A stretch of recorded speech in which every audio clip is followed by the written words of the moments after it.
ग्रामसभेला अध्यक्ष म्हणून आपले आमदार बापू आहेत, ॲडिशनल तुम्ही बी आहे आणि बाबुराव भाऊ आहेत, सगळ्याच खात्याचे अधिकारी आहेत. आमचे कंदाले साहेब आहेत, तहसीलदार आहेत, सीओ साहेब आहेत. 29/2022 आमसभा आपली झाली होती बापू इथे. असंच मुद्दे लिहून घेऊन आबांना असाच माहिती घेऊन सांगितलं होतं की तुमच्या प्रश्नाचं निरसन लवकर होईल म्हणून.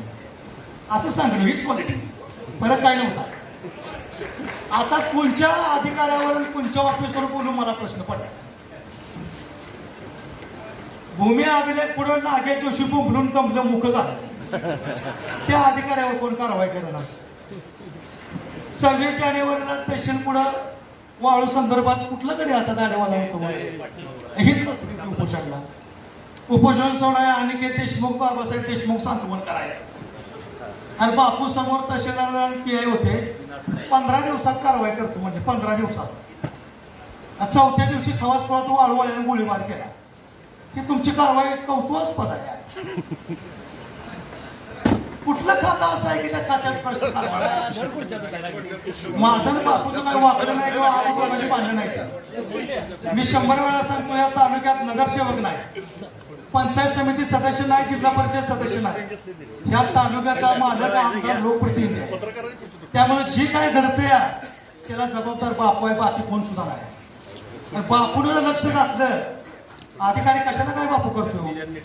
तुमच्यापर्यंत लोन पोचलं तर पाहिजे का नाही. आता ह्याच बहुतेक मला पत्रिका बघायला मिळाली होती का. जरा मागं वळून बघा बरं कोर्चमध्ये काम झालंय का.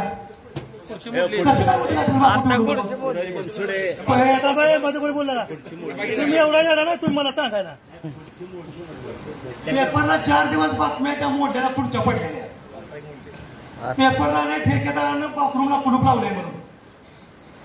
2-3 कोटी रुपयाचं हे टेंडर आहे. पैसे जाते तर कुठं नेमकं. माझं मत आहे बापू, आरोप म्हणलं तर मी तुमच्यावर आरोप करत नाही. त्याशी कमलापूरच्या शेकापचा सरपंच असून मोर्चाला व्हिडिओ पुढे मी तुम्हाला विचारा. मी कुठल्या पक्षाचा प्रतिनिधी नाही, मी स्वतः स्वतंत्र नेता आहे. तुमचा गैरसमज आहे शेकाप संघ असल्यामुळं तुम्हाला दोघांना विरोध करतो काय. माझा चुकीला विरोध आहे, कोणाला व्यक्तीला विरोध नाही. व्यक्तीच्या अंगी असलेल्या वाईट प्रवृत्तीला माझा विरोध आहे. तुमचं ठेकेदाराची कामं कार्यकर्त्याला ठेकेदार करायला चालले आणि निवडणुकीत त्यांना आपल्याला मदत करावी ही तुझा व्हायचा. ज्याला हागाय बसायचा नीट त्याला तुम्ही 3-3 कोटीची कामं घेताय. कशासाठी टेंडर ठेकेदार आहे का. तुमच्या ऑफिस राहून बसताय म्हणून, विनवण्या करताय म्हणून तुम्ही आम्हाला त्याला कामं देताय काय. तुमचा पदाधिकारी आहे, कार्यकर्ता आहे म्हणून त्याची क्वालिटी क्वांटिटी कोण बघायचं. आज तर मी ठरवलं होतं घरनंच माझ्या लोकांची खुर्ची बसायची घेऊन यायची, कारण मी बसताना कधी खुर्ची बिडची मोडून म्हणली. तालुक्यात कुठल्या नेमणूक ऑफिसचा कारभार ही नाही. प्रत्येक ऑफिसमध्ये बापू हीच बॉम्ब आहे. तुम्ही लोकप्रतिनिधीमधून लक्ष घाला. 2-3 मी माझ्या अंत सांगत नाही. आता 2 मिनिट थांबा. 2-3 पेपरला लक्ष्मीनगरमध्ये पाणी नाही म्हणून आलं होतं. एका पेपरला तर बापू या गावात टँकर आहे म्हणून चालू होतं. पाण्याच्या ह्याच्यात तळ्यात पाणी नाही म्हणून सारखं पेपरला मुलाखत देते. जलजीवनचं तुम्ही आहे का. जलजीवनचं तुम्ही जरा आवरून खालीच बसा. अर्धा तालुका उपोषणला बसलाय प्रश्न कारभार आहे म्हणून. तुम्ही नेत्यानं कागदोबद्दल काय सांगणार आहे. आकडेवारीचा मुळात आम्हाला घालताय काय सगळी. आम्ही काय बघायला आम्ही का मोसाय तिथं पाणी. किती उपोषण किती आंदोलन झाले तहसीलदाराकडून. तुम्हाला किंमत नाही का आंदोलनाची त्या माणसाची लोकांची. हा काय 1-2 त्या कमिशनसाठी कामं मिळावं म्हणून आंदोलन करत असताना हे मला मान्य आहे. सुरेश थोडंसं मुद्द्यावर येऊ आपण. हेच मुद्दा आहे ना.